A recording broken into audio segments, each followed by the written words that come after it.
Et si on vous disait qu'un trajet Paris-Marseille en voiture électrique se faisait aussi rapidement qu'en voiture thermique ? 9 heures avec les pauses. Planifiez votre prochain trajet en téléchargeant gratuitement l'application ChargeMap, disponible sur iOS et Android.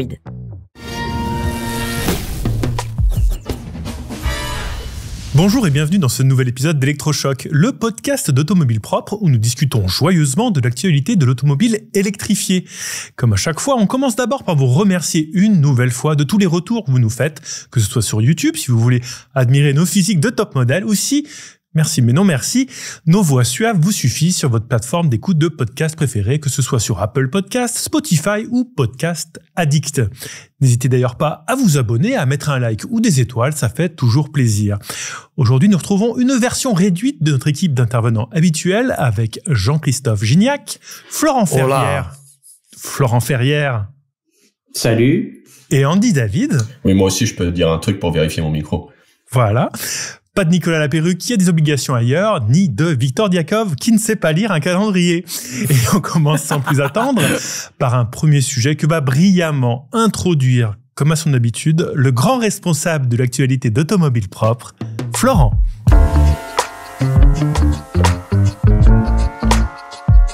Car of the Year 2026. Alors, Car of the Year, c'est le prix automobile le plus prestigieux en Europe, vraiment le plus attendu par les constructeurs, car c'est vraiment un bon coup de pub sur un de leurs modèles.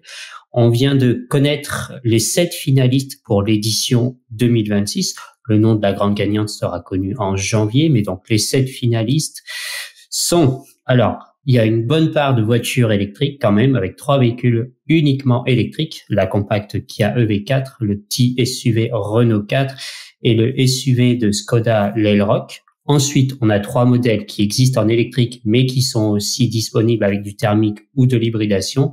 Donc, dans le lot, on a la Fiat Grande Panda, la nouvelle Mercedes CLA et le SUV Citroën C5 Aircross. Et enfin, pour compléter la liste, un modèle hybride qui existe en hybride et en thermique, on va dire, c'est le Dacia Bigster. Très bien. Donc, à chacun de donner son pronostic, à la fois peut-être sa propre préférence et, parce que ça peut ne pas être le même modèle, celui qui pense qu'il va gagner. Andy, tu peux peut-être commencer ? Ouais, alors c'est un peu Tu mises sur qui ? Quel est ton cheval ? Bah voilà, c'est le concours de beauté de Keynes. J'ai essayé de penser à ce que les autres pensaient, ce qui est un exercice assez dangereux. Alors premièrement, la Renault 4, j'y crois pas du tout parce que une 3e victoire consécutive au concours de voiture de l'année, c'est du jamais vu. Hein. Il y a que eu des doublés juste ici. Et puis on voit que la voiture, elle ne fonctionne pas très bien commercialement. Hein. Elle se vend 7 fois moins sur le début d'année que la Renault 5. Et puis la plateforme, maintenant, on la connaît, c'est la même que la Renault 5, c'est la même que l'Alpine A290, etc. Donc, je suis un petit peu pessimiste pour une 3e victoire consécutive de Renault. Je mettrais dans mes outsiders là, allez, on va dire Mercedes CLA, parce que voiture électrique, parce que aussi comment dire, oh là là, je suis pas bon aujourd'hui. Dans mes outsiders, je mettrais la Mercedes CLA. Pourquoi ? Parce que on l'a vu, hein, la voiture est pétrie de qualité, notamment en matière d'efficience, etc. On a vu notamment aussi les essais un peu longue durée. JC, je pense que tu peux en parler. Notamment à 130 avec la boîte, ça marche bien en termes d'efficience. La voiture, voilà, plaît. Par contre, c'est une assez grosse voiture. On sait que le prix il est plutôt orienté petite voiture traditionnellement. Donc, alors après, je me suis dit, j'ai repris le palmarès. Hein. Il y a quand même des trucs genre la NSU Aero 80, la Rover SD1, la Porsche 928 et le dernier, on va dire. Dernier Olibrius un peu bizarre qui s'est mis dans la liste, c'était la Jaguar I-Pace qui avait remporté ce prix. Ce qui peut aussi traduire les limites de ce système d'élection par les journalistes. Dans une voiture peut-être un peu chère pour gagner ce prix, ma favorite, et là je mets, c'est un peu un pari, c'est la Fiat Grande Panda. Oh. Ouais. Parce qu'elle est italienne, évidemment. Alors, évidemment, j'habite en Italie, donc je suis un peu surexposé à la Fiat Grande Panda, pour être tout à fait honnête. Il y a des pubs partout. Il y a vraiment une communication très agressive sur le marché italien, parce que évidemment le nom Panda, la Pandina d'aujourd'hui, c'est la voiture la plus vendue en Italie. Et puis donc, il y a beaucoup de communication. Pour vous donner une idée, le soir sur Canal 5, qui est la chaîne la plus regardée en Italie, c'est la voiture vedette qu'on peut gagner à la roue de la fortune, présentée par Gerry Scotti. Comment on dit roue de la fortune en italien? La ruota della fortuna. Bien sûr. Et à mon avis, cette voiture, elle a quand même un certain nombre de qualités qui vont séduire le jury. Elle est relativement accessible en termes de tarifs. Elle est multi-énergie, ce qui est très à la mode dans le discours de l'industrie d'aujourd'hui sur la neutralité technologique, etc. Et elle est néo-rétro d'un point de vue design. Donc pour moi, et Fiat n'a pas gagné depuis longtemps. Et puis il faut un peu sauver le soldat Stellantis qui a quand même un petit peu son lot de problèmes en ce moment. Donc si je devais parier sur un pari, ça serait celui-là. Est-ce que moi je serais tout à fait convaincu? Il y a un syndrome du bon élève dans ce concours. Un truc comme l'L-Rock, Skoda n'a jamais été sur le podium du COTI, jamais dans toute l'histoire. Ça remplit toutes les cases, mais il n'y a pas le petit truc passion qui fait que les gens vont peut-être attribuer plus de points. Donc voilà, ma favorite, et peut-être que je suis entièrement en train de me planter, mais c'est la Panda. Et la précédente fois où Fiat a remporté le titre, c'était quand même pas la Tipo? Alors je crois de mémoire que c'est la 500 en 2008 ou quelque chose. D'accord. De ce genre. Okay. Moi j'avais retenu la Tipo. La Tipo 88, un truc comme ça. Ouais, il y a très longtemps. Ouais. Très bien. JC de ton côté. Mais du coup, tu sous-entends que le jury ne vote pas parce que le système de l'élection, c'est le jury met un nombre de points un peu qu'il veut, il a un total à attribuer aux voitures qu'il préfère. Donc du coup, toi, tu penses que les notes elles vont aller en fonction, enfin pas que à la qualité de la voiture, mais genre Renault ils ont déjà gagné, donc on leur met moins de points, même si finalement elle est pas mal. Ou tu penses que ça marche comme ça, ou tu penses que c'est vraiment chacun met vraiment sa note et Non, je pense que alors il y a des différences de marché, des différences de culture. Alors je sais plus le nombre de pays, mais on est au-delà des 30 pays impliqués. Il y a des pays où l'industrie pèse plus que d'autres, etc. Je pense que les gens font vraiment leur taf de donner des points là où ils le sentent. Après, on est tous exposés à des choses et à des cultures différentes. J'habite en Italie. L'électrique, pour une très très grande partie de la population, c'est encore très lointain. Donc quand vous leur dites il y a une petite bagnole mild hybride à 15 000 balles, ça leur parle beaucoup plus que une Mercedes CLA, pour dire les choses de manière un peu brutale. Donc je pense que c'est un peu c'est un peu une traduction du mood ou de l'esprit général qu'il y a dans un pays. Et on voit qu'il y a quand même une petite rupture nord-sud de l'Europe, d'un point de vue intellectuel autour du VE, qui est assez marquée. Et donc je dirais pas du tout que le jury pondère, etc. Je dis juste, typiquement sur Renault, enfin la Renault 5, c'était une plateforme nouvelle, etc. Là, on va pas redonner le prix une deuxième fois à la même voiture. Ça, je pense sincèrement que il y a pas l'attrait nouveauté qu'il y avait l'année dernière. Donc voilà, il y a un aspect culturel, il y a un aspect nouveauté, et je pense sincèrement que tout le monde fait très bien son boulot dans le jury. Il y a plein de cas où les voitures étaient remarquables qui ont été élues. Voilà, il y a parfois peut-être des effets culturels ou des effets loupes qu'on a sur notre marché, nos produits, qui font qu'on va peut-être attribuer les points de manière un peu différente d'un pays à l'autre.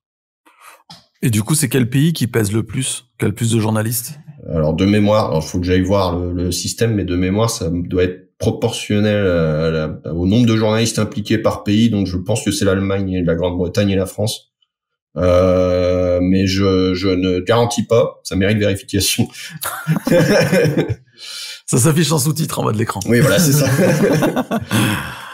Mais justement, ça peut peut-être expliquer pourquoi Skoda, par exemple, n'a jamais été sur le podium, il n'a jamais mis une voiture sur le podium du COTI. C'est peut-être que les productions Skoda passent un peu plus inaperçues dans ces pays forts, que par exemple voilà, les Skoda, c'est les voitures qui se vendent le plus en Pologne, en République tchèque, etc., qui ont peut-être moins de poids dans le jury. Est-ce que ça implique ou ça appelle une réforme? Ça, je vous laisse en débattre librement entre vous. Et toi, JC, alors tu mises sur qui? Alors moi déjà, Bigster, je connais, j'ai vu en photo, je suis monté dedans. C'est bien. L'Aircross, j'ai pas testé encore. Grande Panda, ça que c'est mignon. Moi, je trouve que la Renault 4, elle est mieux que la Renault 5. Donc, si le jury note... à quel niveau? Vas-y, développe. Moi, j'ai envie de savoir. Je trouve que la Renault 4, elle est plus grande, elle est plus polyvalente, elle est plus confort de suspension aussi. Et elle a le one pédale. Enfin voilà, je trouve que la Renault 4, c'est une super voiture, mieux que la Renault 5. Franchement, si je devais choisir, je prendrais la Renault 4. Et donc du coup, pour moi, elle devrait quand même avoir une bonne note globalement. Si on lui met pas une bonne note, c'est que on est blasé ou qu'on se dit qu'on n'a pas envie de la faire gagner. L-Rock EV4, je les mets un peu dans le même truc parce que c'est deux super caisses, mais qui provoquent rien de particulier chez quelqu'un qui aime vraiment la bagnole. Moins que la Grande Panda finalement, qui est plus où il y a vraiment un truc plus passionnel. Oui, ça raconte plus une histoire quoi. Ouais. L'L-Rock c'est cool, mais c'est pareil, c'est la même plateforme que toutes les autres Volkswagen, Skoda, etc. Donc voilà, moi ce qui ressort c'est quand même la CLA que je trouve assez incroyable. Alors c'est vrai qu'elle est chère et tout, mais techniquement on arrive à une voiture sur l'autoroute qui est capable de faire ce que fait Tesla en fait. Là, on a fait un road trip avec, on a fait 630 km, on a consommé 16,4. Ça, c'est vraiment une conso de Tesla, quand même. Une vidéo à voir sur la chaîne EV sur YouTube, évidemment. Exactement. Qui sort au moment où on est en train de parler, dis donc. Donc, qui est déjà sorti depuis 2 semaines, du coup. Et ouais, moi, je trouve que c'est celle qui m'a le plus choqué. Mais bon, voilà, moi, j'ai un point de vue technico-électrique et je trouve que c'est la voiture qui, techniquement, entre son efficience, sa vitesse de charge, mais vraiment une grosse claque à beaucoup de voitures et redéfinit un peu un nouveau truc. Donc moi, personnellement, ce serait la CLA, mais je suis assez d'accord avec Andy, la Grande Panda, elle coche un peu toutes les cases, pas cher, fun, jolie,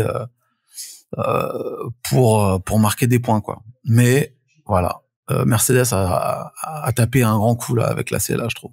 Florent, de ton côté, vers qui va ton vote? Ouais, c'est difficile. Hein. Moi, déjà, je trouve la liste des finalistes un peu bizarre, en fait. Déjà, je vois pas ce que vient faire la Grande Panda, qui est une C3 recarrossée, et la C3 était déjà en finale l'année dernière. Oui, et ce qu'on reproche à la Renault 4, d'être... Et pareil, voilà. Là. On peut le reprocher aussi à cette Grande Panda. La Renault 4 aussi, mais quelque part. Et l'L-Rock aussi, oui. C'est aussi un... Oui, mais alors l'L-Rock, c'est MEB, c'est une ID3, hein. Dans ce cas-là, elle peut plus concourir depuis 2020, hein, la voiture. Ouais, c'est ça. Non, mais voilà, j'allais dire pareil, la Renault 4, je sais pas ce qu'elle vient foutre. Parce que déjà, la finale est déserte. Les mots sont lâchés. Premier vote. Il est en colère. Non, mais il y a déjà un premier vote de ce jury avec des points pour faire la finale. Donc, je trouve on se dit d'ailleurs, est-ce qu'ils vont donner des points à Renault qui a déjà gagné 2 fois de suite? Bon, déjà, ils ont donné des points à Renault pour atterrir une fois de plus en finale. Déjà, être en finale, ils sont déjà contents. Ils ont tous fait leur petit communiqué de presse. Renault, d'ailleurs, en a refait une pub à la télé pour dire qu'elle était finaliste. Et justement, moi, comme dit Andy, elle se vend pas très bien. Donc, je pense que ça leur permet de, petit coup de pub facile. Même si on gagne pas, au moins, on a gagné une occasion de faire de la pub. Donc, voilà, déjà, cette finale, par exemple, je sais pas si dans les critères elle pouvait passer, mais il y a pas la dernière Leaf que je trouve bizarre. Alors je sais pas si c'était, je sais pas si elle avait été présélectionnée parce que comme elle est pas encore vraiment dans les concessions, là il aurait fallu. J'ai pas vérifié, mais voilà. Même le Bigster, je vois pas trop ce qu'il fait là en fait. C'est juste un Duster allongé. Le Duster a déjà été sélectionné pour la finale récemment, donc enfin de l'année dernière il me semble. Je trouve ça curieux. Donc bon, déjà cette liste me semble curieuse. Au moins l'avantage c'est qu'il y a du suspense. Honnêtement, je vois pas vraiment un nom qui se dégage en fait. Autant l'année dernière quand on a vu la Renault 5 en finale, on a dit c'était plié, même si dans le classement final, elle a pas non plus écrasé la concurrence parce que le Kia EV3 a fini 2e assez proche. Donc c'est pour ça que je mise une petite pièce sur la Kia EV4 en me disant comme le V3 a raté de peu, ça peut être son tour, même si je mise aussi une petite pièce sur l'L-Rock, puis justement pour un peu récompenser Skoda, jamais distingué. Donc, Kia avait gagné il y a quelques années, il me semble, avec le V6. J'avais un peu l'impression que c'était aussi pour récompenser la marque, quoi, de tous les efforts faits.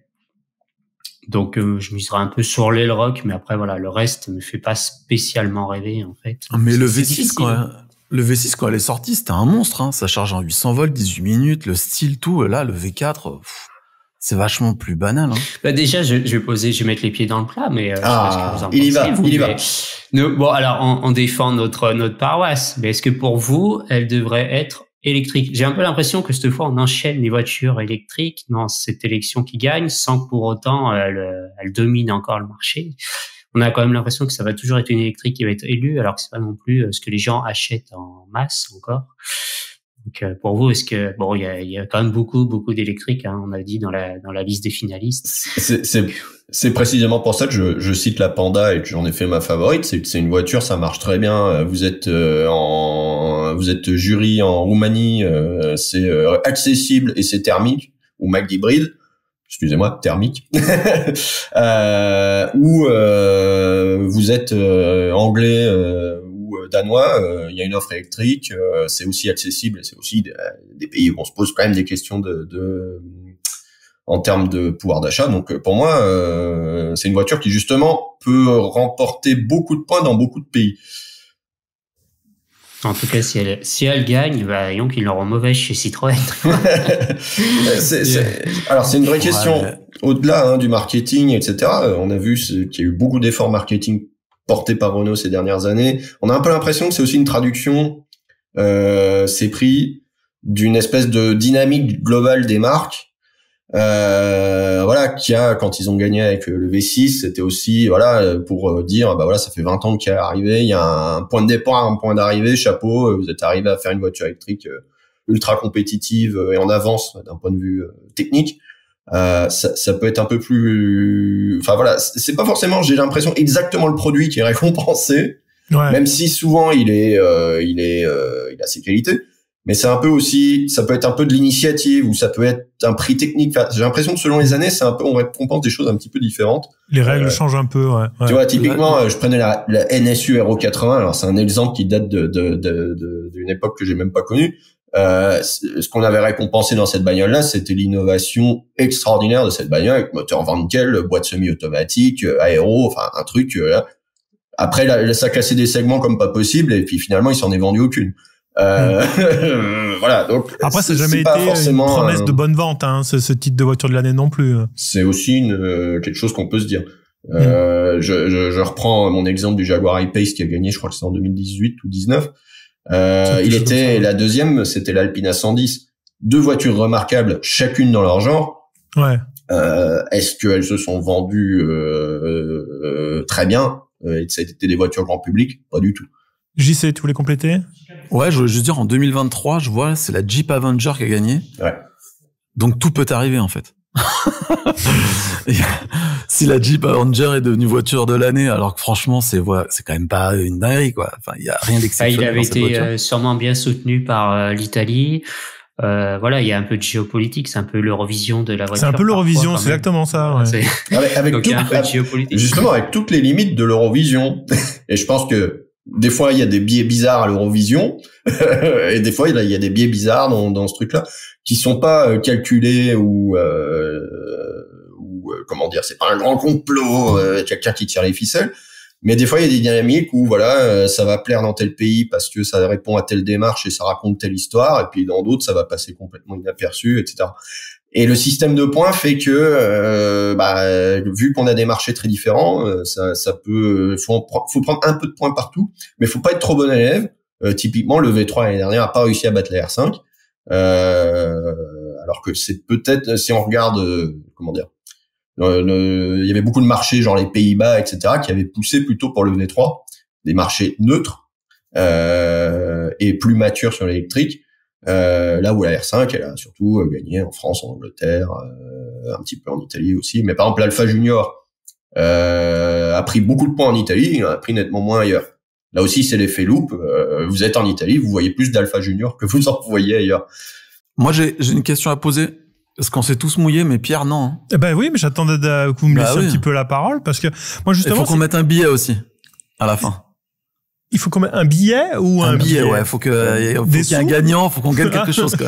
Oui, là, le mois prochain, dans le podcast de février, faut qu'on se moque de moi, par exemple, parce que j'ai dit la grande panda.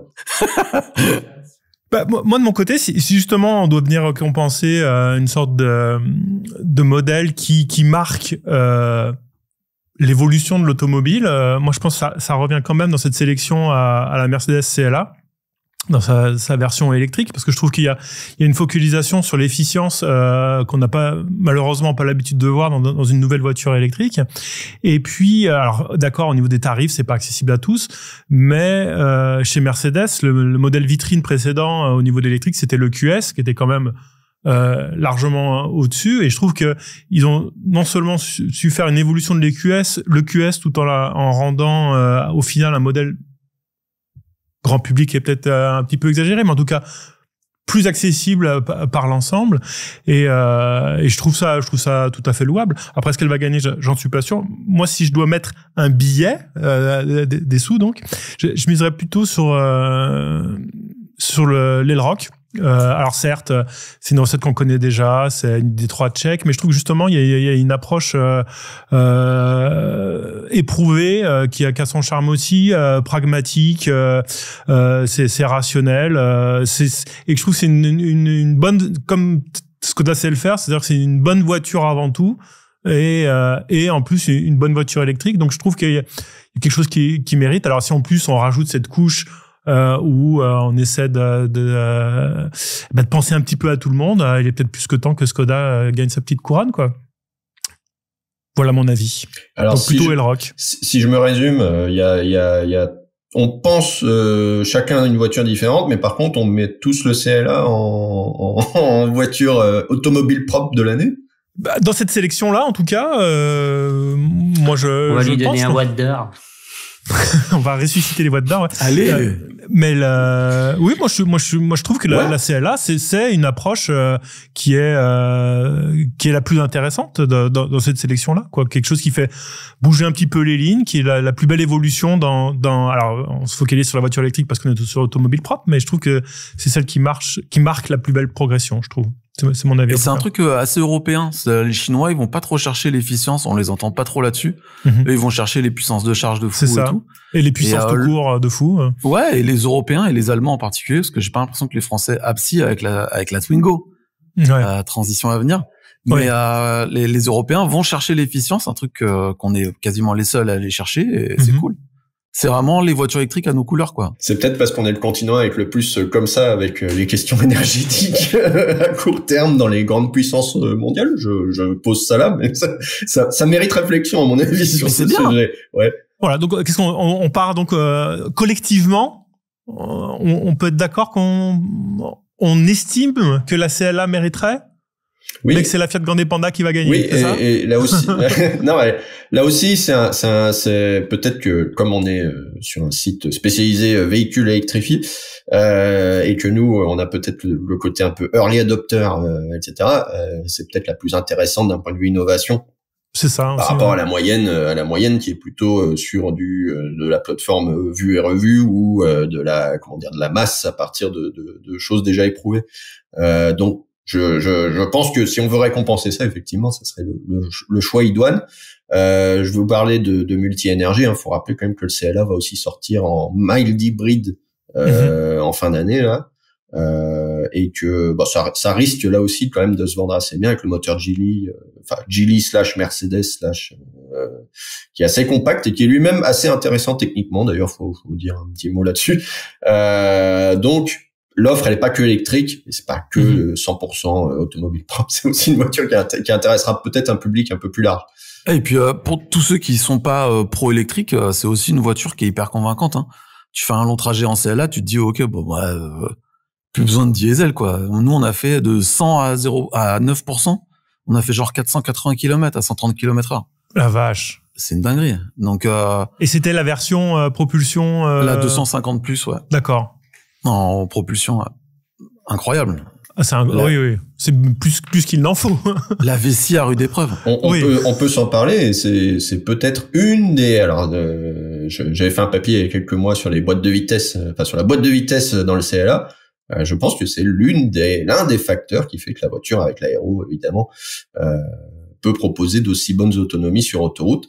C'est une vieille idée la boîte de vitesse, mais finalement peut-être pas si crétine même sur un VE. En tout cas, si vous nous écoutez, si vous nous regardez, n'hésitez pas, lorsque cet épisode sera diffusé, on connaîtra pas encore les résultats. N'hésitez pas à mettre dans les commentaires sur qui vous misez, si vous pensez qu'on a tort, et celle qui vous pensez va gagner, quoi. Non, juste dire que le vainqueur, on le connaît, le 9 janvier 2026, à l'occasion du Salon automobile de Bruxelles. D'accord, cette fois-ci c'est Bruxelles. Il y a une cérémonie, c'était déjà le cas l'année dernière, et les gens de chez Renault faisaient semblant d'être particulièrement inquiets. C'est pour savoir si la 205, le lapsus, la Renault 5. C'est parce que j'ai vu le Polygone avant, il a vu le concept de Peugeot, là. Je suis le fruit des amours entre une Citroën Carine et une 205 T16. Ça m'a rendu tout chose. Donc ils étaient très inquiets sur est-ce que la Renault 5 va gagner, etc. Alors que c'était un peu cousu de fil blanc quand même. Enfin, ça se voyait un peu comme le nez au milieu de la figure. Mais là, voilà, il y aura la cérémonie, et donc c'est en marge du salon de Bruxelles, salon que dont je recommande chaudement la visite à nos auditeurs. Là, au moins, il y aura un suspense. Pas sûr qu'il y en ait les années d'après. 2027, on sait déjà que ce sera la Volkswagen ID2, enfin ID Polo plutôt, voilà. Ça c'est toi qui le dis. Ça c'est toi qui le dis. Ouais. Alors les voitures qui vont gagner l'année prochaine, après il y aura la Polygone. Non mais voilà, il y a un suspense. Du coup, je vous propose de passer au sujet suivant.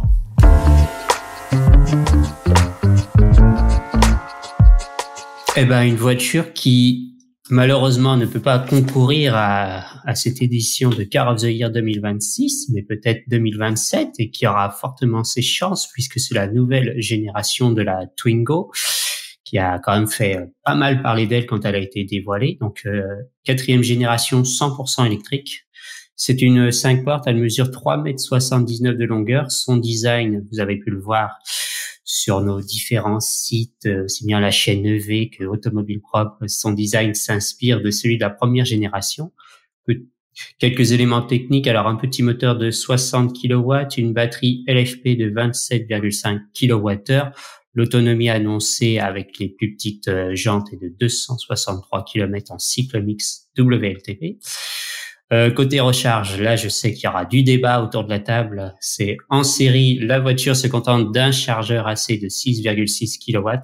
Il faudra passer par une option pour avoir un pack avec un chargeur bidirectionnel 11 kW AC et une recharge rapide DC de 50 kW. Le prix n'est pas encore connu, mais Renault le promet sous les 20 000 € sans la prise en compte des aides à l'achat, ce qui est quand même un réel progrès par rapport à la précédente Twingo qui était à plus de 20 000 € avec moins d'autonomie et moins d'équipement. Les commandes, elles seront vers début 2026 et les premiers exemplaires sont attendus dans les concessions au printemps 2026.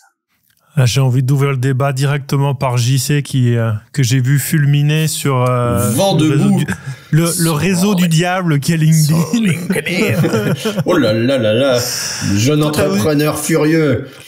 Comme Florent, t'as pu la découvrir en vrai, autant sa fiche technique qu'esthétique. Qu'est-ce que t'en dis, JC? Moi déjà j'ai une histoire avec une Twingo, j'en ai eu une, la 1 rose. J'ai adoré cette voiture, vraiment. C'est vraiment la voiture de ma jeunesse, et pour le coup j'ai voyagé avec un petit peu, parce que quand on est jeune on peut acheter que ça, quoi. Et justement, est-ce que tu retrouves un petit peu de l'ADN de ta Twingo rose dans cette nouvelle Twingo? Alors esthétiquement oui, énormément. À l'intérieur oui, mais un peu moins quand même. Il y a moins de place. C'est marrant parce que pendant la présentation, ils avaient mis aussi une Twingo 1 et à l'arrière, c'est quand même vachement plus spacieux.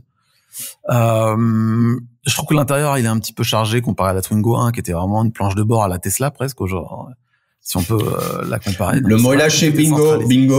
Ah oui, c'est vrai. C'est le premier Tesla qu'on dit de cet épisode. Et puis non, mais sinon c'est super bien. Enfin, moi je suis impressionné par le WLTP de 264 km là.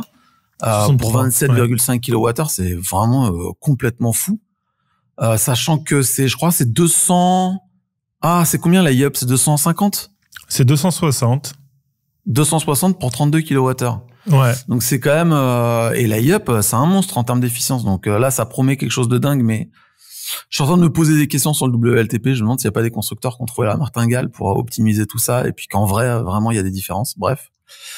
On verra ça quand on va l'essayer. Mais effectivement, cette histoire de Renault qui nous remet cette histoire de charge rapide en option, ça me rend fou.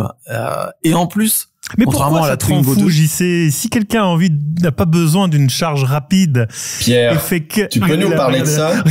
si on est chez soi, on a juste besoin de sa voiture parce pour aller au village d'à côté à la boulangerie, et on recharge que chez soi. On n'a pas besoin d'une charge d'essai. Parce que tu vas être propriétaire de 20% de la vie de ta voiture. Laisse une polyvalence à ta voiture pour le reste de sa vie, qu'elle puisse servir quand elle coûtera 4000 balles à des jeunes qui peuvent se payer que ça et qui auront peut-être envie juste de faire 400 bornes avec une Twingo qui charge en AC à 6 kW.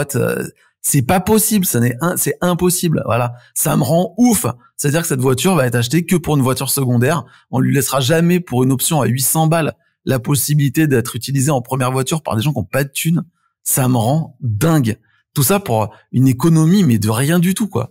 Et en plus, j'ai appris un truc de fou. Là. C'est que partout en Europe, ailleurs qu'en France, a priori, partout en Europe, ailleurs qu'en France, elle aura le CCS de série. C'est-à-dire qu'en fait, il y a qu'en France où on a cette dinguerie. Je ne comprends pas, j'aimerais qu'on m'explique, j'aimerais bien, parce que les gens de Renault, ils me disent oui, ils me disent comme toi, mais j'aimerais bien qu'il y ait quelqu'un qui m'explique vraiment pourquoi ils font ça, alors que tout le monde critique ce truc, que chercher une Zoé d'occasion en CCS, c'est un enfer. Pourquoi faire ça? Quelle est la raison? J'y sais, moi j'ai ma petite idée. Tu sais ce qui va se passer chez le Concess? Le commercial, il va dire, ah, attendez madame, attendez monsieur, je vais vous mettre le combo CCS et vous partez avec la bagnole. C'est ça qui risque fortement de se passer, parce que honnêtement, je crois vraiment pas que, enfin oui, il y a des gens qui vont vouloir n'avoir pas le CCS, tu vois, ça va être très minoritaire, mais je pense que c'est aussi un argument commercial pour faire le jump ou le step à des gens dans des négociations. Ça, c'est ma petite version, pure intuition, hein. Je me dis qu'il y a plein de gens qui vont se dire, ah non, mais ça, on s'en fout. Renault m'a dit qu'il visait 50% de CCS. Ça me semble Moi, je pense que ça va être, tu vois. Franchement, je comprends pas. Alors, je comprends que les premiers propriétaires s'en servent en voiture secondaire, ils en aient pas besoin. Je comprends tout à fait, mais la voiture, elle va avoir une vie de 20 ans. Laissez-lui de la polyvalence, c'est pas possible. Bon, bref. Mais sinon, j'adore. Voilà, j'adore. Avec l'option charge rapide, je trouve c'est trop cool. A priori, ça consomme moins qu'une Ioniq 28 et ça fait le job. Et juste, attends, je voudrais juste revenir à un truc sur la charge rapide. La Twingo 3 e-tech là, elle avait pas la charge rapide, mais elle chargeait en 22. C'est ça. Je voulais en parler. Voilà, c'est quand même dépannant, hein, 22. Je sais pas si ça se dit dépannant, mais c'est pas grave. On comprend. 22, tu peux quand même charger une demi-batterie sur une petite batterie en 1 heure. Bon, allez. Ça peut passer si t'es en galère, mais là, ce sera du 6-6, c'est-à-dire que vraiment, c'est 50 km par heure de charge, quoi. C'est fou. Alors, on me dit dans l'oreillette qu'il y a de moins en moins de 22, ce qui c'est pas un standard très européen, quoi, c'est très français. C'est remplacé par des DC24, exactement. Ouh, donc il y aura pas de DC sur la Twingo. Alors, qui veut passer après JC, là? On peut parler d'autres choses du chargeur. Mais c'est lui qui m'a chauffé, il m'a dit tout de suite. JC il est énervé là, JC il est énervé. Alors maintenant je propose qu'on parle du 400 volts 800 volts sur l'adaptateur sur le CLA. Tu veux te lancer? Non, restons sur la Twingo. Ouais. Pardon. Tu l'as découvert en vrai aussi. Quelles étaient tes impressions? Toi qui es, je pense pas trahir un secret, mais qui était bien intéressé par la Twingo 3. Tu regardais au moins à une époque ce que ça donnait en occasion. Est-ce que tu t'es séduit quelque part par cette Twingo 4? Le souci, c'est que, bon, on va tourner en boucle, mais justement, bon, j'avais regardé l'occasion de Twingo, et ce qui m'avait intéressé, justement, c'est de savoir que peu importe le modèle, il y avait la recharge 22. Ça simplifiait. Après, moi, je suis vraiment partagé sur cette histoire de recharge, parce que je peux comprendre que ça puisse suffire, hein. Ils cherchent pas, on sent vraiment qu'ils cherchent à la vendre comme une deuxième voiture, donc il y a beaucoup de clients qui peuvent s'en satisfaire.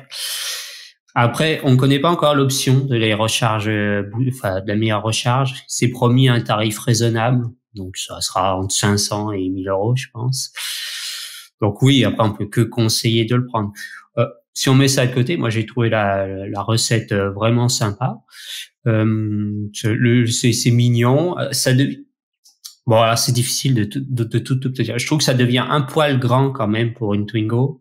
C'est pas beaucoup, on peut dire 3,79 m, mais finalement on est qu'à 13 cm de moins que la R5, donc j'aurais mis peut-être qu'il y a un peu moins, mais le souci c'est qu'on sent, si on regarde un peu le style, Le nez avant, même s'ils ont essayé de le cacher, est un peu long, mais parce que voilà, il y a les crash tests qui sont passés par là, quoi. Il faut vraiment, il y a des normes, donc c'est aussi pour ça que la Twingo grandit au fur et à mesure. Mais voilà, elle est peut-être un peu grande.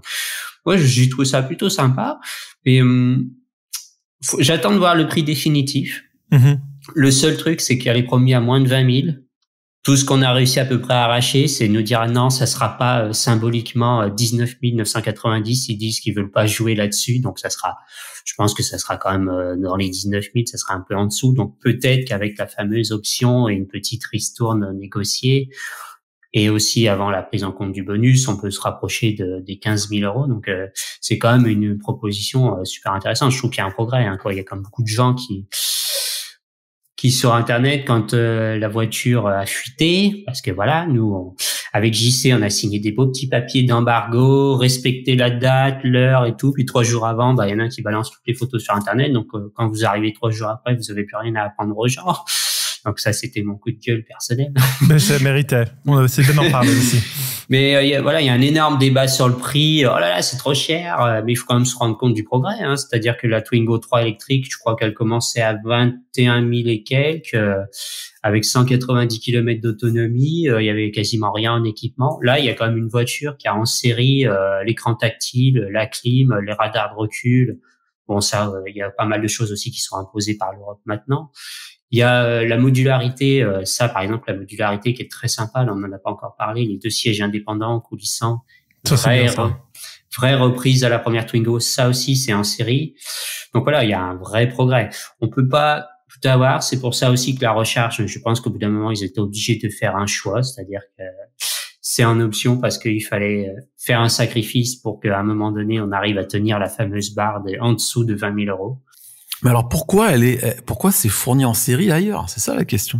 Il faudra voir les prix ailleurs, mais après, je crois qu'elle doit être aussi promise en dessous de 20 000 euros ailleurs. Après, est-ce qu'elle sera vraiment en série dès la base ailleurs ou sur les finitions hautes?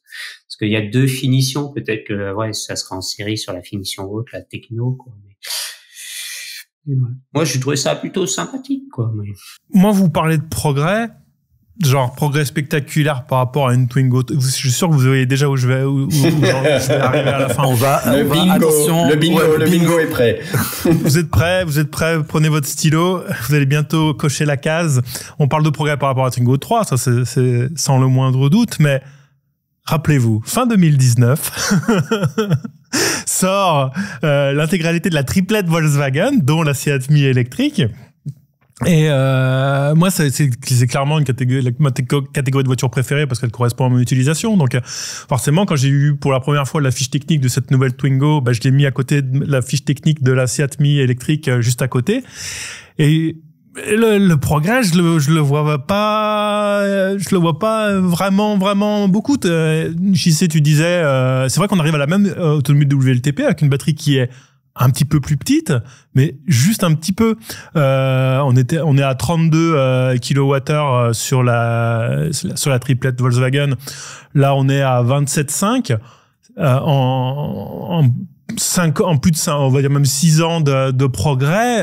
Je m'attendais à une amélioration de l'efficience. Là, au kilomètre près, on est quasiment sur la même autonomie. Je trouve pas ça spécialement spectaculaire. Et même si on met, on parle de la charge, de base c'est 6,6 en option, ça on passe à 11. Bon, on était déjà à 7,4 en AC sur la Seat Mii, et de série, on chargeait en DC à 40. Là, on chargera à 50. Voilà, pour moi, il y a vraiment un progrès qui est à la marge. Et il manque des choses aussi sur cette Twingo. On sait que... Alors, bon, point positif, c'est une batterie LFP. Donc, théoriquement, elle supportera beaucoup plus les charges jusqu'à 100%. Donc, pour vraiment exploiter cette batterie sans arrière-pensée, contrairement à la Seat Mii, où on essaie toujours de pas dépasser les 80. Donc, ça peut être un aspect positif. Par contre, on a appris qu'elle sera toujours refroidie par air. Donc potentiellement, ça c'est un frein à la polyvalence parce qu'il peut y avoir le fameux rapid gate. Alors après, faut vraiment faudra voir les premiers essais pour en être convaincu, parce que il y a refroidissement par air et refroidissement par air. Ça peut être passif, ça peut être actif, ça peut être plus ou moins bien fait. Bon, peut-être qu'elle peut supporter plusieurs charges rapides enchaînées. Mais ce qui manque aussi, j'ai bien regardé les options sur une Seat Mii. On a les sièges chauffants, on a le pare-brise chauffant, rétroviseur chauffant, et ça pour une petite voiture électrique avec une petite batterie, c'est vraiment quelque chose qui est important justement pour favoriser l'efficience en hiver. Donc peut-être que ces deux sens, on aura, à mon sens, peut-être qu'on va arriver quand les conditions idéales sont réunies, peut-être qu'une Twingo va moins consommer qu'une Seat Mii, mais je pense que le différentiel par rapport à des vraies conditions avec du froid et tout ça, lissé sur l'année, je voudrais être convaincu, je voudrais avoir tort, bien sûr, mais je vois pas comment cette Twingo peut être plus efficiente que la Seat Mii. Tout ça au final, en plus, pour dire que à l'époque, ça coûtait 23 000 balles une Seat Mii électrique, toute option. Ça, c'est l'argument qui m'énerve parce que c'était à l'époque, quoi. La Up, à la fin, les derniers mois qu'ils l'ont vendue, elle était déjà à 28 000 balles. En fait, ils l'ont discrètement augmenté petit à petit, quoi. Oui, moi, je parle à la sortie. On sait pas, Twingo, peut-être qu'elle va augmenter aussi. Mais peut-être. Elle sortait à 23 000. Et voilà, pour moi, quand on voit à d'autres niveaux les progrès spectaculaires qu'on a eu au niveau de la voiture électrique, là, en 6 ans, je les vois pas dans cette Twingo, quoi. Je suis désolé, je vais peut-être faire le rabat-joie, mais rabat-joie. Non, mais c'est pas par les petites bagnoles populaires qu'arrivent les innovations qui font la différence. Mais j'attendais pas forcément une innovation. Moi, je m'attendais, tu m'aurais dit la même autonomie, mais avec une batterie 2 fois plus petite. J'aurais dit, waouh, progrès extraordinaire d'efficience, ou une charge à 60-70 kilowatts. Là, j'aurais dit, waouh, dis donc, c'est super. Là, c'est vraiment, je trouve, c'est très léger. Mais je demande pas une techno 800 volts sur une citadine, ça aurait pas de sens, ou de charger à 300 kilowatts. Mais j'aurais voulu vraiment avoir une marche une vraie différence technologique entre les deux. Et là, oui, il y a un petit progrès, mais je trouve pas ça ouf, quoi. Non, le progrès vous suivez absolument pas dans mon avis, là, j'ai l'impression. Si, je comprends le début. Complètement avec toi. Dubitative, là, je vois que ça. Non, je suis avec toi. Lèche-cul, JC, lèche-cul. Vas-y, JC. Je te laisse la parole, du coup. Voilà, bim, allez. Voilà. Enchaîne et prouve mon argumentation. Autres, et on va parler toi et moi. Mais toi, en plus, tu la connais bien, cette voiture. Tu as une Up dans ton entourage. C'est ça. Et c'est vrai que le refroidissement par air, ça fait flipper. On se dit que... Non, mais c'est vrai que retomber là-dedans, c'est... Bref. Mais c'est vrai que moi, quand j'ai lu la fiche technique la première fois, quand j'ai appris le 27,5 kWh, je me suis dit, ah ouais. Moi, je sais pas, je voyais 40. Moi, je sais pas pourquoi. Je pensais que ça serait 40, là. Tu sais, la plus basse version de la Renault 5. Et c'est vrai que, et puis même, je me dis 27, enfin, c'est l'équivalent d'une Spring, en fait. La Spring, elle se vendait, Donc, pourquoi pas? Avec une meilleure efficience et puis surtout, un style vachement plus cool et puis une connectivité qui va améliorer. Mais n'empêche que c'est vrai que, quand tu compares à une e-up, tu te dis, mais la plateforme, elle a pas évolué, quoi. C'est exactement pareil. En plus, une batterie LFP plus petite, donc ça devrait être 100 fois moins cher, normalement, logiquement. Parce que les prix par rapport à l'époque de la e-up, les prix des batteries ont baissé. Le prix de la cellule, et en plus, c'est du LFP, et en plus, c'est plus petit, normalement. LFP, c'est plus lourd, les amis. Donc, il y a un problème de poids aussi à trimballer, non? Mais moi, je pense que, alors, j'ai pas vu j'ai vu des photos de la plateforme, mais j'ai pas bien fait attention, mais j'ai l'impression que la batterie, elle est toute petite, et qu'elle est placée à l'arrière. En fait, tu sais, t'as une bosse dans le plancher, t'as une bosse au niveau des sièges arrière. J'ai l'impression qu'elle prend un demi-plancher, Bon, bref. En tout cas, 1200 kilos, on l'a pas dit, mais ça va super bien, quand même. Oui. Tiens, attends, j'ai la fiche technique de l'i-up. Ça pèse combien, ça? 1300. À peine plus, ouais. Non. Ouais, non, à peine plus, ouais. 1032. Non, c'est plus que ça, une. Moi, je vois ça autour des. Non, c'est la Dacia Spring. Je suis sur la fiche de la Dacia. N'importe quoi, il mélange Bon, bref. C'est pareil. Ouais, on s'en fout. Ouais, C'est de toute façon, faux. De toute façon, on est dans la post-vérité, mec. On n'est pas pro. Si, maintenant. Bref, c'est pas mal 1200 kilos quand même, mais bon. Non, mais je suis complètement d'accord avec toi. Une petite upgrade, ça aurait été plus cool, mais bon, ça reste une super voiture pour la vie de tous les jours, je pense. Ouais, voilà, le progrès se mesure différemment sur ce genre de véhicule, c'est-à-dire que c'est pas proposé mieux, c'est proposé pareil en faisant baisser les prix, c'est-à-dire que voilà, par rapport à ton e-up, qui au début, ça a coûté 23 000, mais sur les dernières années, il y a un an ou deux, coûtait plutôt 28 000. Là, on sera sous les 20 000. Il y a plus d'équipements imposés par l'Europe. Il y a carrément plus d'aides à la conduite, qui ont été imposées par l'Europe. Ensuite, il y a des choix de gamme pour rationaliser qui font qu'elles ont toute la clim et l'écran tactile. C'est pas pardon, excuse-moi de t'interrompre. Quels sont les équipements qu'a cette Twingo imposés par l'Europe, du coup? Freinage d'urgence automatique avec détection des cyclistes et piétons et de maintien dans la voie. Ça, elle l'a mis.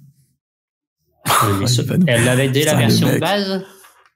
Je te parle de la version à 23 000 €. Elle avait le maintien dans la voie, ouais. Non. Oui, non. Elle a un maintien dans la voie, mais sur la Twingo, tu vas, je pense, pouvoir avoir jusqu'au lane assist carrément. Oui, voilà, c'est obligatoire, ça. Moi, je te parle de maintien dans la voie.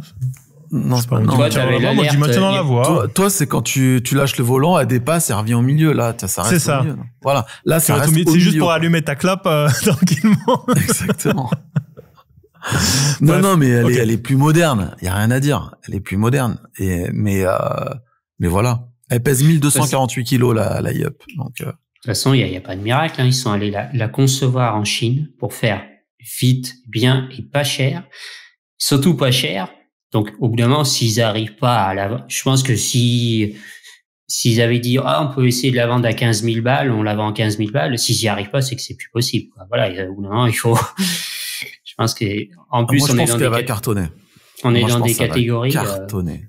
Et si je dois être honnête jusqu'au bout, en plus, je pense que c'est une notoriété assez commune que cette triplette de Volkswagen était vendue à perte et c'est qu'à la fin, justement, les vrais prix, c'est, comme tu disais, Florent, 28 000, c'était le prix où ils perdaient plus d'argent. Ils en gagnaient pas, mais, visiblement, de mémoire, ils perdaient genre 5 000 € par voiture vendue. Donc, voilà. Mais bon, bref. Voilà, le but, je voulais parler de la Seat Mii, je voulais cocher cette case. C'est la meilleure voiture du monde. Et par rapport à une Ioniq 5N, c'est comment? Victor n'est pas là. Victor qu'en pense Elon Musk? Elon Musk en pense quoi? J'aimerais savoir. Non, mais moi, je suis sûr que ça va se vendre, par contre. Je suis sûr que ça va se vendre, c'est pas cher. La Spring, elle marchait très bien, et quand elle a perdu le bonus, ça marchait un peu moins. Là, elle aura le bonus, elle est stylée, trop jolie. Fabriquée en Europe. Certains qui vont, ouais, franchement, ça aide. Je pense que aussi ils vont miser. Ça, ils nous ont pas parlé. C'est marrant. Je les aurais plutôt vus axer là-dessus plutôt que de nous parler des 20 000 € sur. Je pense qu'elle sera en dessous de 100 € par mois en prenant en compte un bonus qui sert d'apport. Donc, ça sera surtout ça qui peut faire le succès en France, c'est-à-dire vraiment s'ils veulent la vendre comme une deuxième voiture. Ils veulent aussi vraiment répondre à un besoin de petite voiture et que.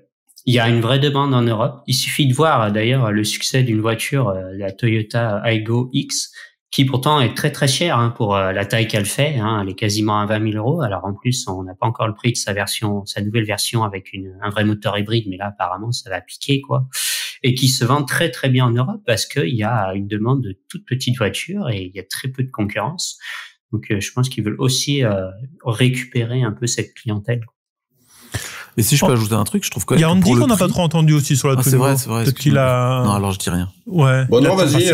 Moi, je suis moins pertinent. J'ai pas vu la voiture. J'ai vu en photo, j'ai vu en vidéo, j'ai pas vu en vrai. Donc j'ai vu le concept il y a quelques mois à Bruxelles, mais je peux pas trop me prononcer. Donc je te laisse la parole, JC.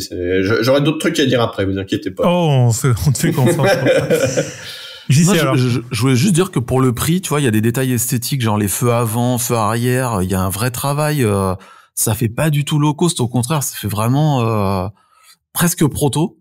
T'as quand même, tu sais, le système qui te permet de désactiver toutes les aides dont t'as pas envie, là, dont Renault est très fier et qui est vraiment génial, tu sais, avec un double clic sur le bouton à gauche, là. T'as quand même plein de petits trucs qui font pas du tout low cost dans cette bagnole, quoi. Ça, c'est quand même, on peut le dire, ils ont vraiment. Non, mais Renault a quand même assuré sur cette voiture, je trouve. Voilà, c'est tout ce que j'avais envie de dire. C'était pas hyper intéressant finalement. si, ça l'est. Allez, Andy, cette fois, le micro est à toi.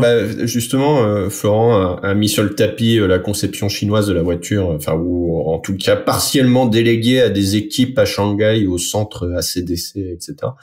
Et ça m'a rappelé un truc, parce que j'avais enquêté il y a quelques années sur les débuts de la Twingo 1. J'ai même pris mes petites notes. Ouais. Et c'est marrant parce que en fait la démarche abaissement des coûts, c'est pas très nouveau dans l'automobile, si je puis me permettre, parce que si on prend le projet Twingo, alors il a mis 6 ans au lieu de 2 ans, mais parce qu'il y avait un petit problème au milieu, c'était l'assassinat de George Bess, 2 le fait qu'il fallait fermer Billancourt et qu'il fallait pas faire la voiture trop vite parce que sinon les salariés de Billancourt allaient demander à ce qu'elle soit faite à Billancourt. Et 3, c'est que les Focus Group n'arrivaient pas à se mettre d'accord devant la forme qui avait été dessinée par Thierry Métrose pour les feux et Jean-Pierre Plouet pour la silhouette. Mais ce qui est assez rigolo, c'est quand on regarde ce qui se faisait en termes de low cost à l'époque, qu'on a pris pour des solutions élégantes et sympathiques. Par exemple, l'antenne radio sur le rétro, c'était pour faire un câble plus court et donc moins cher. L'intérieur, le moteur, alors c'était du Cléon Fonte, donc moteur RSC, voilà, c'est ça, qui date des années 60. On avait descendu le niveau d'automatisation de la production.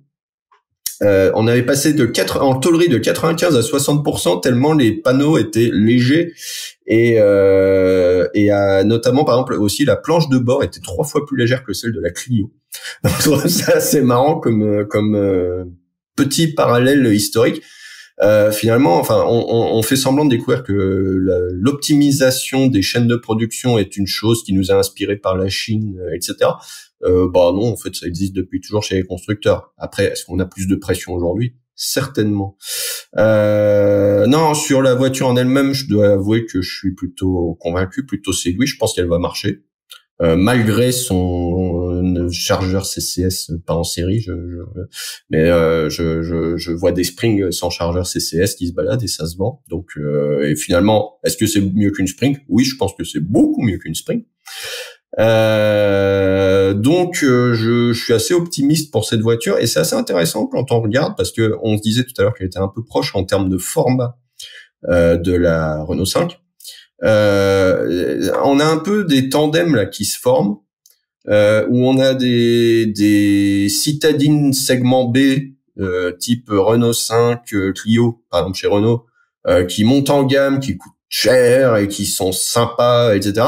Et il y a un doublé, on va essayer de couvrir une offre un petit peu plus petite et un petit peu plus pratico-pratique avec un deuxième modèle et c'est aussi un peu le retour du segment A. Et Dieu sait qu'on en a besoin aujourd'hui en France.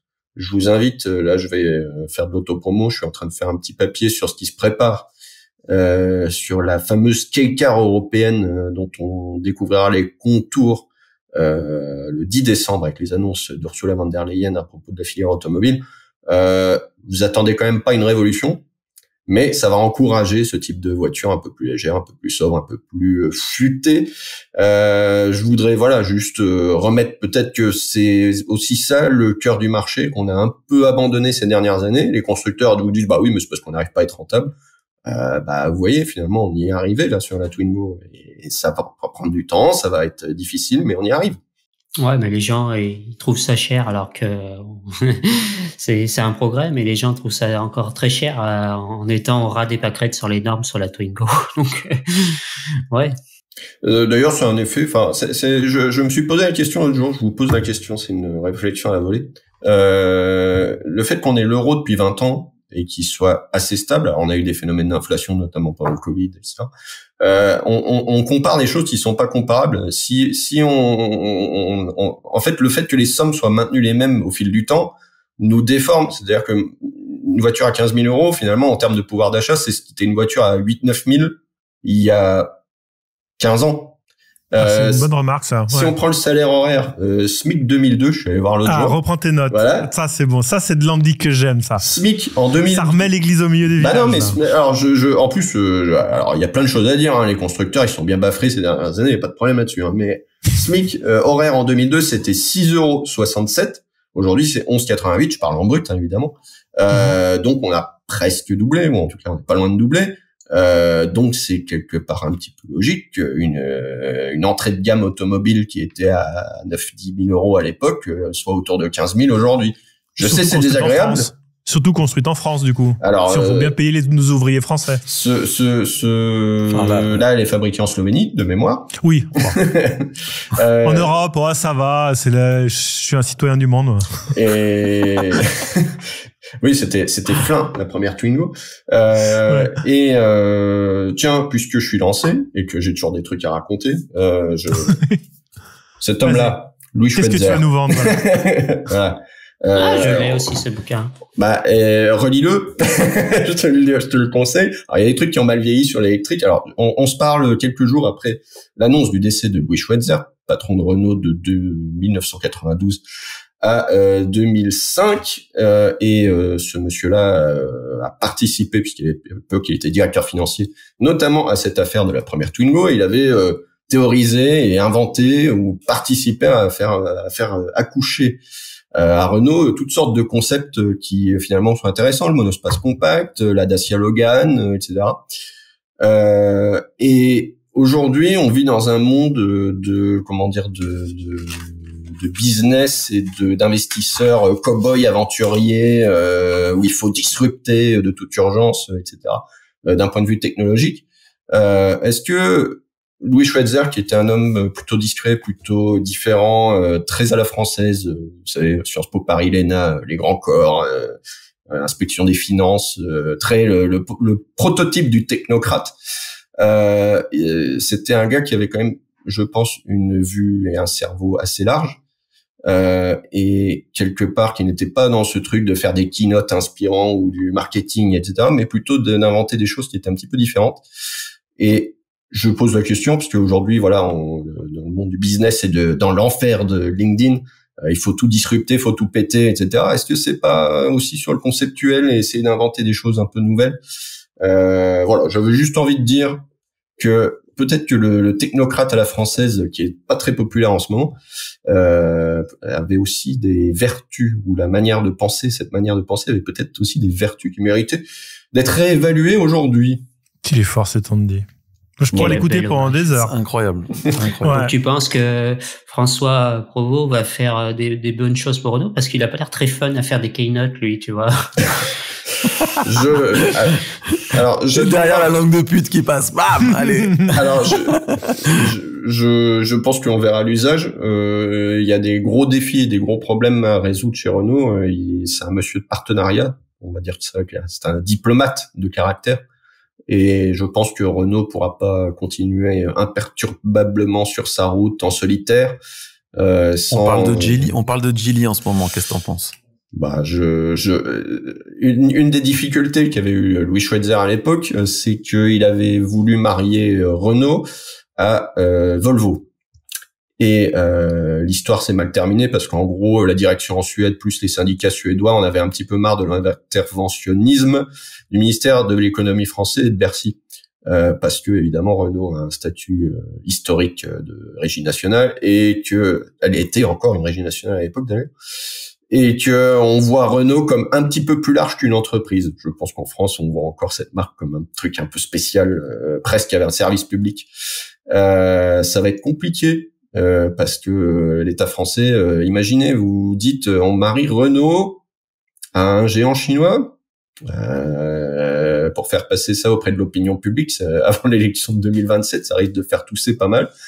Je suis très curieux de voir comment toute cette chose va être manœuvrée dans les mois et les années à venir. Et François Provost, il a du pain sur la planche. Mais cela dit, entre nous, je vois pas Renault, surtout dans le monde de l'électrique, se démerder tout seul à faire. Bon, il y a un peu Nissan aussi, mais je vois pas comment Renault peut y arriver seul en fait. L'alliance, c'est quand même cool pour faire baisser tout ce qui est R&D, etc. et se focaliser sur la voiture. Après, faire une voiture pour un marché. Mais ouais. Ça a toujours été un peu pour le coup, dans le monde automobile, les alliances ont toujours été un peu nécessaires pour des questions d'économie d'échelle. Quand vous êtes tout seul, comme c'est le cas là, alors oui, on peut rebadger des Renault 5 et les appeler Nissan Micra, hein, ça se fait tout à fait. Faudrait que ça aille un petit peu plus loin sur les plateformes, un petit peu plus loin que des échanges de modèles, etc. Et c'est un peu ce qui s'est passé ces 5 dernières années. Ça a été pas mal détricoté, l'alliance Renault-Nissan, pour des raisons complexes, géopolitiques, qui dépassent même, je pense, le cadre de l'automobile, et culturelles. Ça reposait beaucoup sur Monsieur Ghosn. Monsieur Ghosn étant au Liban en train de faire des commentaires, c'est plus compliqué maintenant. Luca De Meo n'a pas franchement donné la priorité à ce sujet-là, plutôt pour redonner du zeste à la marque. Là-dessus, je pense qu'on peut dire que le pari est réussi. Mais ça ne cache pas le problème industriel de fond. Très bien. C'est beau. Ouais.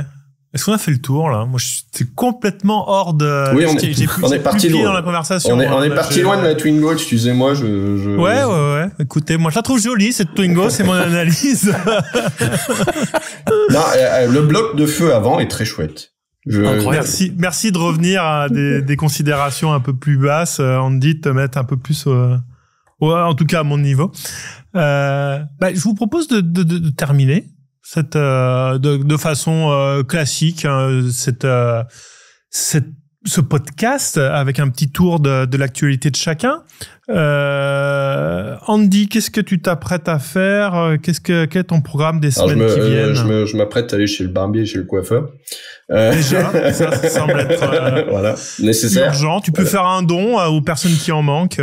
Deuxièmement, on va se voir assez rapidement parce que je vais faire de la Renault Clio 6 et de l'Alpine A390, deux voitures justement du groupe Renault et fort intéressantes, chacune dans leur genre. Évidemment, on se parle d'hybride du côté de la Clio et d'électrique du côté de l'Alpine. Est-ce que le torque vectoring va changer notre vie? On va voir ça. Sachant qu'il y a des ambitions quand même. Vous avez vu les tarifs assez élevés du côté d'Alpine. Il va falloir rassurer maintenant, ouais. Voilà. Je pense qu'on aura un beau sujet de débat pour les prochaines émissions, là. Très sincèrement, je pense que le produit va être réussi. Quel est son devenir commercial? Je pose ça là. Je voudrais juste rappeler un truc, c'est que Alpine avait une mission Amérique qui m'a l'air assez fort compromise par la politique de monsieur Donald Trump. Oui, on n'en parle plus trop. Et puis après, je vais rouler en BMW iX3 avec la nouvelle plateforme Neue Klasse. Et là aussi, c'est très, très intéressant. J'ai envie d'en savoir plus. Il y a des messieurs software, il y a des messieurs châssis, il y a des messieurs machin qui vont, des docteurs, quelque chose, allemands, que je vais harceler jusqu'à tard dans la nuit pour avoir des informations supplémentaires. Exactement. Le chef du produit CLA, je pense qu'il se souvient de moi, il m'a dit, that was intense. Ils aiment pas être assis à côté de moi parce qu'en général je suis un peu chiant. Parfait, nous c'est ce qu'on veut, c'est nickel. Donc t'as un mois de novembre et même ça nous emmène jusqu'à début décembre bien chargé. JC, de ton côté, qu'est-ce qu'on va avoir sur la chaîne EV dans les semaines à venir? Tu nous as parlé du CLA qui, vu le jour de diffusion de ce podcast, donc devra déjà être en ligne. Qu'est-ce que t'as d'autre de prévu dans ton agenda? Un essai de la Polestar 4 à passer là. Ouais. Qui est quand même pas mal comme voiture. Et puis là, on s'envole bientôt avec Soufiane. Ouais. On part en voyage. Ensemble. On va en Chine et on va voir des choses. Voilà, ça va être cool. On n'en dit pas plus? Tu donnes pas de marque, tu donnes pas de... Si, on est invité par Xpeng et on va découvrir la P7 Plus qui arrivera... J'ai le droit de le dire, ça? Je crois que j'ai le droit de le dire. J'ai eu quelques malheurs pour ce sujet. Elle va arriver. Non, alors, à ma connaissance, la P7 Plus, c'est officiellement officiel. Oui, c'est officiel. Oui. Et donc, il y aura une version... En fait, la version qui va arriver... Il y a un restyling qui arrive et on va aller le voir. Et on va essayer l'ancienne, la version chinoise. Et puis, on va voir... on va faire plein de trucs. On va voir l'usine, les robots, les machins. Et puis, surtout, voir la vie chinoise. Encore une fois, c'est trop cool, quoi. Voir les voitures qui roulent là-bas et tout. C'est sûr. Ça, à Guangzhou. Ça, c'est quelque chose qu'il faut bien comprendre, c'est que on va dire maintenant que le cœur de la voiture électrique, ça se passe quand même beaucoup en Chine. Alors sur Automobile Propre, et je pense que c'est pareil sur la chaîne EV, ça nous fait toujours un petit peu mal au cœur de prendre l'avion, d'aller jusqu'à l'autre bout de la planète pour découvrir tant de choses, mais c'est vraiment quelque chose d'important. C'est des choses qui vont arriver en France, en Europe et en France d'ici peu, et c'est quand même bien d'aller prendre le pouls au moins de de ce pays qui est dans lequel c'est le futur de la voiture électrique se trouve. Bah oui, Pierre, tu reviens de chez Chery, non? Moi non. Ah, mais d'autres personnes. Moi non, j'ai envoyé quelqu'un d'autre. Tu m'excuses. De magnanime. Tout à fait, c'est moi-même. Magnanimité incarnée. Non, c'est Michael Torregrossa qui est allé pour rapper. Vous avez d'ailleurs, vous pouvez voir sa petite production, si je puis dire, sur Automobile Propre. Il a fait quelques petits essais, quelques petits papiers, tout à fait sympathiques.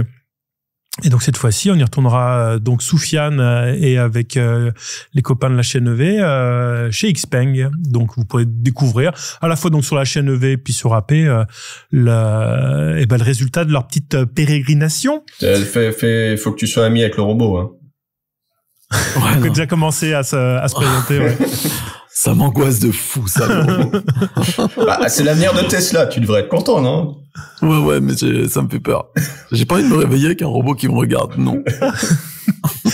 Florent. La couverture de l'actu, voilà, au jour le jour. Hein, pas de déplacement, si ce n'est venir te voir dans les bureaux bientôt. Donc, venir t'embêter.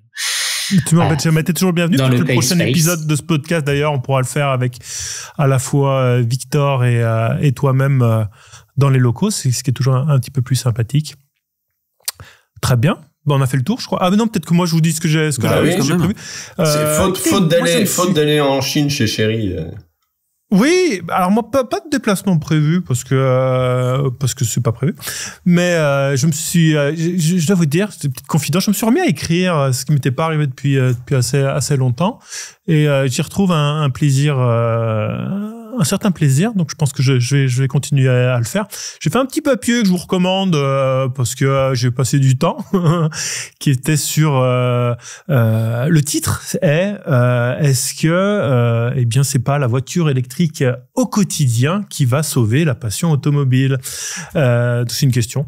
Donc je vous invite à découvrir cette réflexion qui se trouve sur AP et que vous avez déjà pu découvrir d'ailleurs parce qu'on a fait une version audio parce que je rentabilise à mort ma production dans ce podcast, mais vous pouvez aussi avoir sa version écrite sur le site.